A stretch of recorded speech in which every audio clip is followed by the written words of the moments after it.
So hi guys, ngayon titingnan natin, may unit tayo, may unit truck na may problema. Naubusan daw ng oil kasi hindi original or genuine yung filter na kinabit. So tumagas yung ating langis. Ngayon ang sabi daw is knocking na. So titingnan natin guys kung ano ba talaga ang hatol natin ito, kung ipa-overhaul ba natin. Pero before natin paandarin, check muna natin yung oil. So ayan, ito yung dipstick niya. Ayan. So ayan nga. So ayan guys, so may oil na kasi nilagyan na nila ng oil sobra-sobra pa nga. Nilagyan ng oil. So ayun guys, kabit na natin tapos panda rin. Hatulan natin ng surgery ito guys.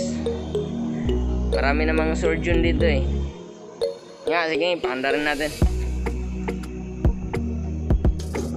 Yan, naka-neutral na tayo. Tapos sige,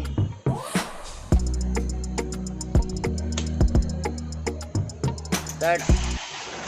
Ayan, galing. Ayan guys, yan ang tunog. Ikutan natin dun sa kabila kung mas malakas dun. Ano bang hatol nyo dyan guys? Ito, malayo.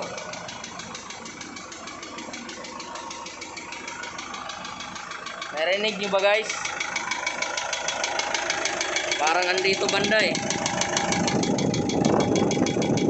parang nasa second cylinder or third cylinder.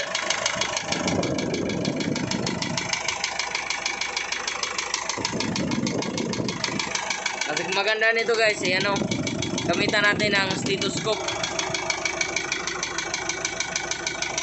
So ayun, sige daw, i-rev. Titingnan natin. Ay! Nabayot mo ng tayo.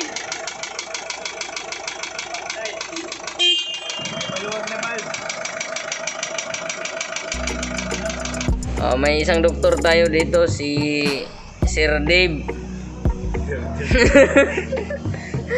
May isang doktor dito. Sige, paandarin nga kung anong hatol mo nito.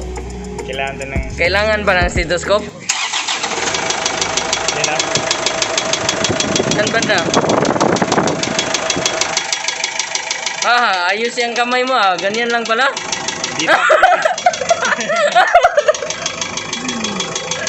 Kailangan ba stethoscope? Hindi na, narinig na. Hindi na. Okay. Sinong bibili ng 1 kilo?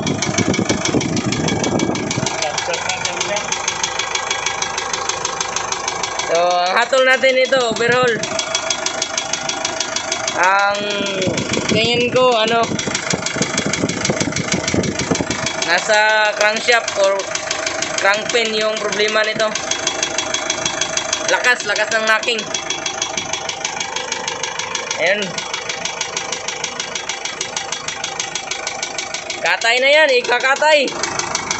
Ikaw na bahala niyan, Dave. Kakatayin na to. Sige. Yan, patayin muna bago katayin. So ganyan talaga mangyayari pag hindi genuine yung kinabit or hindi na kita or hindi na check ng driver araw-araw or umaga before bumiyahe. So silip-silip talaga sa ilalim kung may tumatagas na langis. So ayun guys, yun lang muna sa ngayon. Abangan na lang natin yung susunod na mga mangyayari nito. Kakatayin ba to o hindi. Bye bye.